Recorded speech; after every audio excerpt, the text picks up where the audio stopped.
대체 이게 무슨 얘기야? 나는 스마트폰에서 재생되는 영상을 멍하니 바라보았다. 그 안에 비친 것은 나의 집, 남편과 나의 침실이었다. 내 스마트폰에는 내 방에 있는 감시 카메라의 영상을 표시하는 앱이 있습니다. 그리고 그 가면 속에는 남편과 여자가 함께 비춰져 있었습니다. 그들은 서로 포옹하고 있습니까? 두 사람 사이의 거리는 다른 사람이나 친구를 위해 변명할 수 없을 정도다. 내가 침묵하고 있을 때 나는 한 음성을 들었습니다. 나는 그들이 그것에 대해 알지 못했다고 확신합니다. 말씀하신 대로 잘하고 있어요. 완벽해요. 그 사람은 바보이기 때문에 나는 그를 믿는다. 하하. 상상이 가네요. 그렇게 말하고 웃은 뒤 두 사람은 훌쩍훌쩍 침대에 쓰러졌다. 영상을 보니 궁금해지지 않을 수가 없었습니다. 왜냐면 그 여자 그 사람이 내 진짜 여동생이었으니까. 저는 50세 한다 나오코입니다. 저는 올해 55세가 되는 남편 다이스케와 결혼한 지 20년이 되었습니다. 우리는 자녀가 없으며 항상 함께 살았습니다. 친구들을 위해 일했기 때문에 비교적 편안한 생활을 할 수 있었고 모든 것이 약 10년 전에 바뀌었습니다. 다이스케는 유아기 치매에 걸렸습니다. 처음에는 직장에서 작은 실수도 계속해서 제가 치매에 걸린 줄도 몰랐습니다. 나는 하지 않았다. 하지만 시간이 지나면서 실수는 점점 더 커졌고 거래처와의 업무 미팅 날짜와 시간을 잊어버리고 갑자기 외면하는 경우, 예를 들어 작업 자체와 관련된 단계를 잊어버립니다. 기라는 것 자체가 어려워졌습니다. 일상생활에서도 물건이 어디에 있는지 잊어버리거나 옷을 갈아입는데 어려움을 겪을 수 있습니다. 어떻게 해야 할지 모르겠어요. 방향 감각을 잃어 여기저기 몸을 부딪히게 되었습니다. 어느 순간 집단 이론을 하던 밤을 그대로 떠나게 됐다. 불이 날 뻔한 적도 있었습니다. 그래서 아내와 저는 요양시설을 운영하는 여동생 쿄코에게 상담을 했습니다. 그녀는 나를 병원으로 데려가서 검사를 받았습니다. 그러다가 조기 치매 진단이 나왔다. 다이스케는 직장을 그만두고 쿄코의 시설에 이틀에 한 번씩 도우미를 보내달라고 요청했습니다. 그는 이제 집에서 요양을 하며 하루를 보낸다. 이제 나는 가족의 주축으로서 매일 바쁘게 일하고 있습니다. 언니, 다이스케 씨는 잘 지내요. 늘 부탁하던 도우미 시마키 씨가 찾아오는 날 시마키 씨와 함께 쿄코는 얼굴을 보였다. 쿄코, 왔어. 응. 그 사람이 내 여동생의 남편이라 걱정이 돼요. 내가 쿄코의 시설에 의지하기 시작한 이후 내가 출근하기 전에 그녀는 가끔 나를 이렇게 만나곤 했다. 결국 그는 때때로 나타나기 시작했습니다. 쿄코는 어렸을 때부터 형을 원했고 다이스케와 나는 결혼했습니다. 그 이후로 그는 다이스케를 존경했습니다. 다이스케가 치매 진단을 받았을 때 누구보다 큰 상처를 준 사람은 바로 그녀였다. 그랬다. 그 사람은 일 때문에 바쁘겠지만 항상 이렇게 나를 챙겨준다. 정말 감사했습니다. 쿄코와 언니 덕분에 출근하는 동안에도 다이스케를 안심하고 집에 맡길 수 있었습니다. 나는 나갈 수 있다. 내 수입이 없으면 이 집은 생계를 유지할 수 없기 때문에 우리 둘은 나는 그것에 대해 감사하는 것 외에는 아무것도 없습니다. 하지만 토요일, 일요일에는 오실 수 없어 간병의 부담은 전적으로 저에게 있습니다. 사람들의 어깨 위로 올라갑니다. 평일에는 일하고 주말에는 다이스케를 돌보다 보니 나 자신을 위한 시간을 갖기가 어렵습니다. 믿을 수가 없어요. 잘 몰랐는데 결국 피곤했나 봐요. 다이스케의 정기검진을 받으러 간 병원에서는 친숙한 간호사가 나의 피로도를 체크해 주었다. 나는 뽑혔다. 나는 그 사람을 거의 10년 동안 알고 지냈기 때문에 작은 것들도 바로 알아요. 마오인 것 같습니다. 한다씨. 시작하는데 우리가 가진 이야기는 무엇입니까? 미치코는 내 말을 안타까운 마음으로 들었다. 나는 그가 내 건강을 걱정하고 있다고 생각했습니다. 사실 나오코, 그녀가 그렇게 말했을 때 나는 내 귀를 믿을 수 없었습니다. 나오코를 다시 만난 지 일주일쯤 되었을 때 미치코가 이야기를 시작했습니다. 미치코는 쇼핑을 하러 동네를 돌아다니고 있습니다. 쿄코는 남자와 함께 걷고 있다. 그는 그것을 보았다고 말했습니다. 나는 누나 쿄코의 얼굴을 잘 알고 있었지만 그 남자의 얼굴을 어딘가에서 그를 알아본 것 같은 기분이 드는 것 같았다. 미치코가 나를 불렀을 때 쿄코는 분명히 그녀는 이 사람을 자신의 남자친구라고 소개했습니다. 얼마 전 병원에서 다시 만났을 때 그 사람이 나오코의 남편이라는 것이 생각났습니다. 나는 그것이 무엇인지 모른다. 그런 일이 당시 그는 길거리에서 이상한 표정을 짓고 있었다. 하지만 미치코는 길거리에서 쿄코와 그녀가 짝사랑하는 모습을 보고 재회하는 날 서로 이야기를 나누었다. 일주일 전 하지만 나는 미치코를 좋아한다. 그는 그것을 전혀 눈치채지 못한 것 같았습니다. 나 머리 자르기 전에 일이다 어깨 길이였고 안경을 쓰고 있었습니다. 그래서 지금과는 전혀 다른 모습이었습니다. 그러면 눈치채지 못하는 것이 당연합니다. 어쩌면 하지만 그런데 한 가지 더 궁금한 점이 있다고 미치코는 말합니다. 치매 환자로서 병원에서 제가 좋아하는 대답은 그것은 매우 부자연스러운 느낌입니다. 제가 일하던 병원에서 이걸 봤어요. 그가 사랑하는 사람의 행동은 치매 환자인 척한 사람의 행동과 매우 유사한 것 같다. 그것은 길에서 본 그 남자는 꾸준히 걷고 있었는데 그는 반응이 매우 좋았고 건강 상태도 좋아 보였습니다. 제가 잘못 이해한 걸까요? 아니면 잘못된 사람인 걸까요? 나는 그렇게 생각하지 않습니다. 다이스케 씨는 오른쪽 눈 밑에 울고 있는 점이 있죠. 쿄코짱과 함께 있던 사람에게도 그런 일이 일어났습니다. 난 남자지만 섹시해 그것은 인상을 남겼습니다. 아, 미안해요. 제 가장 친한 친구의 남편이 성적 매력이 있어요. 도중에 나는 내가 한 말이 약간 무례하다는 것을 깨달았습니다. 미치코는 사과했다. 하지만 미치코가 말했듯이 다이스케는 마음이 울컥합니다. 얼굴이나 점 위치가 비슷한 사람도 있어요. 나는 그렇게 많지 않다고 확신합니다. 즉, 다이스케는 아마도 10년 동안 치매인 척을 하다가 이것은 교토가 바람을 피우고 있다는 것을 의미합니까? 믿기 힘든 이야기하지만 미치코는 결코 거짓말을 하는 사람이 아니었습니다. 아시다시피 이 병원은 솔직히 말해서 별로 좋은 병원은 아닌 것 같아요. 의사 실력도 별로 좋지 않습니다. 좋은 소식이 없는데도 환자가 이렇게 많은 게 이상하지 않은 것 같아요. 그럼 정말 남편분이 치매에 걸린 건지 궁금해요. 제대로 확인하셔야 할 것 같아요. 미치코는 진지한 얼굴로 말했다. 미치코의 말이 궁금해서 바로 전자제품 매장에서 가정용 카메라를 구입했습니다. 거실이나 침실 등 눈에 띄지 않는 곳에 두고 출근할 때 사용하세요. 그 상황을 몰래 촬영했어요. 그 다음에는 스마트폰에서도 볼 수 있도록 설정해 주시고 회사 쉬는 시간에 확인해 봤는데요. 그런 다음 다이스케의 태도가 내 앞에서 보여준 것과는 다른 것이 사실이었다. 이 물건이 있던 곳에서 길을 잃은 흔적도 없었고 아주 평범하게 시간을 보내고 있었다.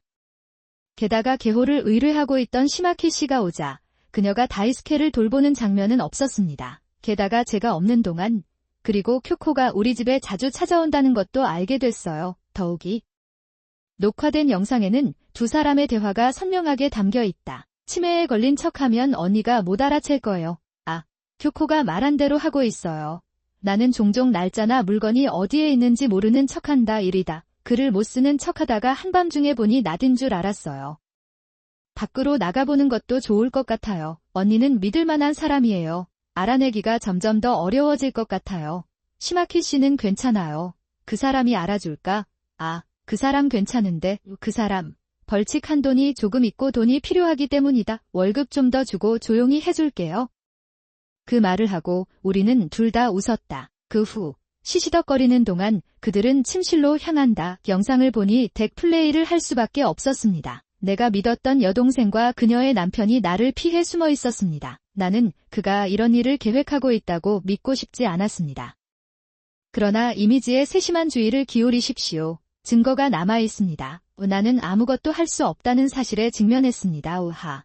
나는 당황했다. 며칠 뒤 어느 날 문득 내가 다이스케의 간병을 맡고 있다는 사실을 깨달았다. 시마키 선생님을 만나서 그의 이야기를 듣고 싶었습니다. 시마키 씨에게 연락했더니 다음 주 토요일에 시간이 있다고 하더군요.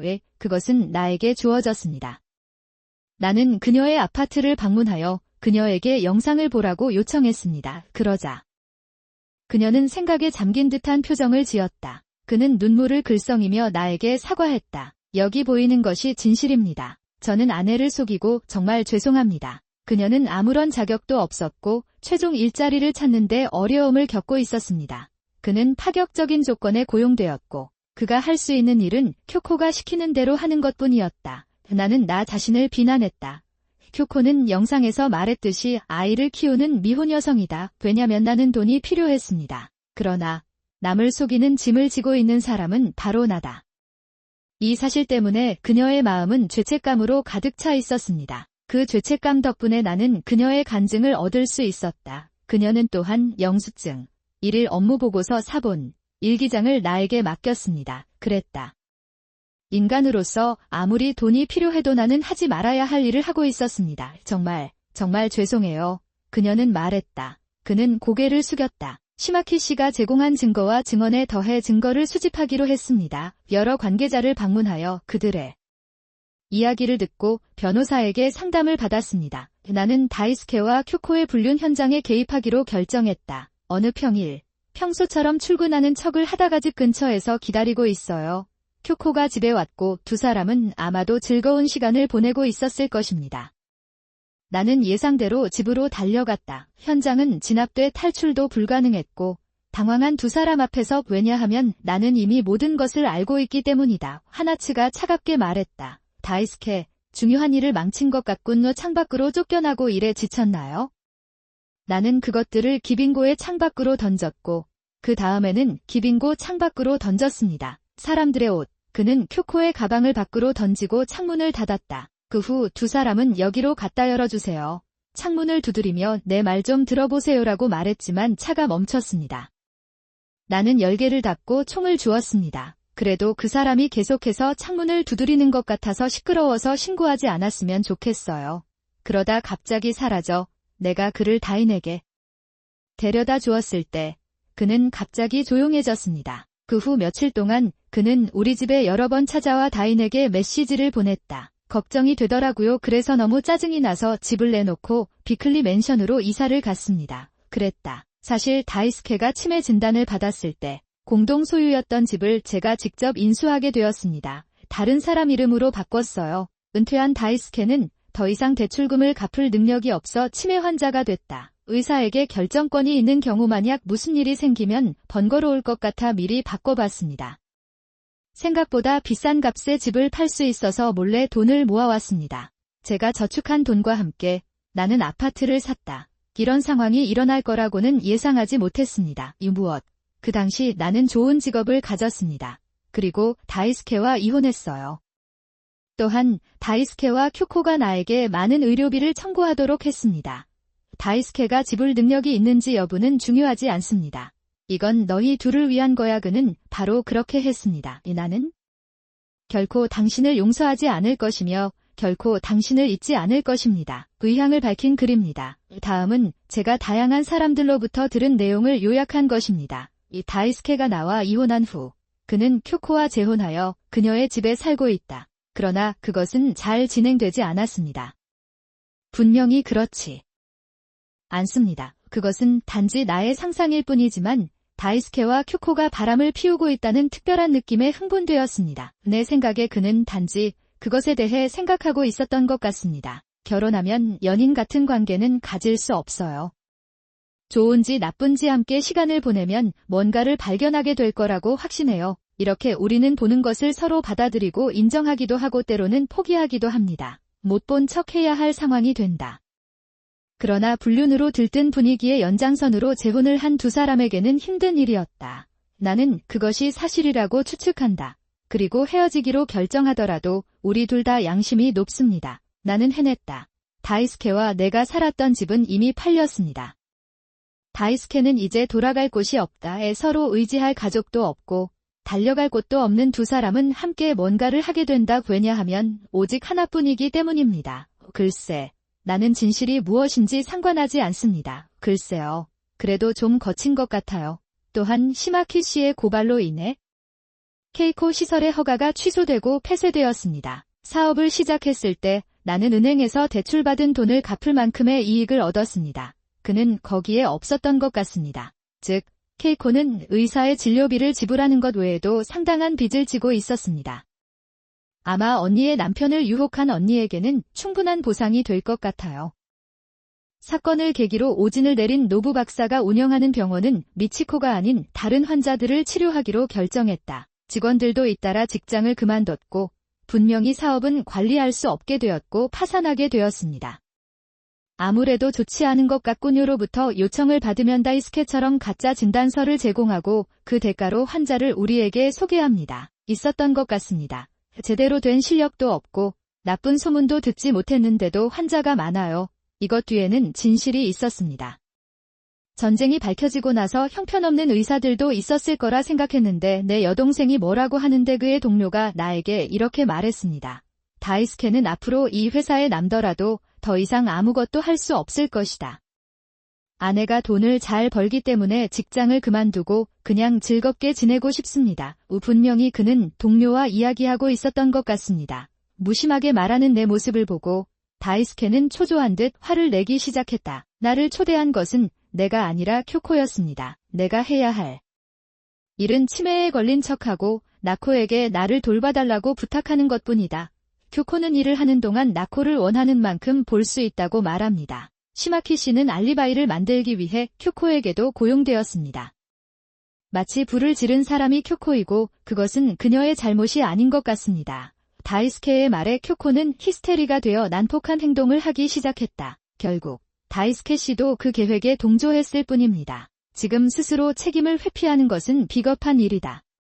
너무 시끄러워서 계속 나한테 매달리자. 아내가 왔어. 난 그냥 당신이 말한 대로 했어요. 신맛이 나는 욕조에서 서로를 욕하는 두 사람의 마음이 점점 더 차가워지는 것을 느꼈습니다. 이 둘 중 더 이상 없습니다. 나는 상황을 참을 수 없습니다.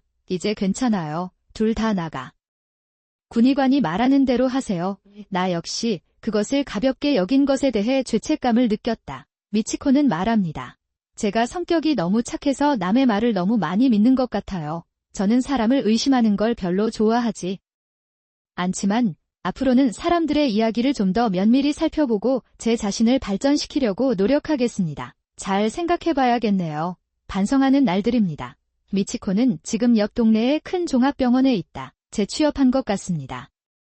도쿄의 한 병원에서 근무하던 이력이 바뀐 것 같다. 이미 주변의 신뢰를 얻었고 자유롭고 자기 방식대로 일을 해나가는 것 같다. 그리고 미치코의 소개를 받은 후 시마키 씨도 병원 구내식당에서 일을 시작했습니다. 와, 귀엽네요. 미치코는 자기 앞에서 공을 가지고 노는 강아지를 보고 눈이 빛났습니다. 설정되었습니다. 이 강아지는 한 달 전쯤 집에 데려온 수컷 미니어처 닥스훈트입니다. 아이입니다. 길이 바빠 집에 돌아왔을 때 몸과 마음을 달래주는 중요한 아이템입니다. 훌륭한 파트너입니다. 이 아이가 태어난 이후로 미치코는 내 아파트를 자주 방문하기 시작했습니다. 그랬다. 이 소녀는 너무 귀여워서 얼굴을 보러 올 수밖에 없습니다. 뭐라고 하셨나요? 그런데 사실은 저를 걱정해서 오신 거예요. 그 자신은 말하지 않았습니다. 비록 남편을 잃었지만 이제 나는 가장 친한 친구와 함께 즐거운 시간을 보낼 수 있습니다. 앞으로는 다른 여자들과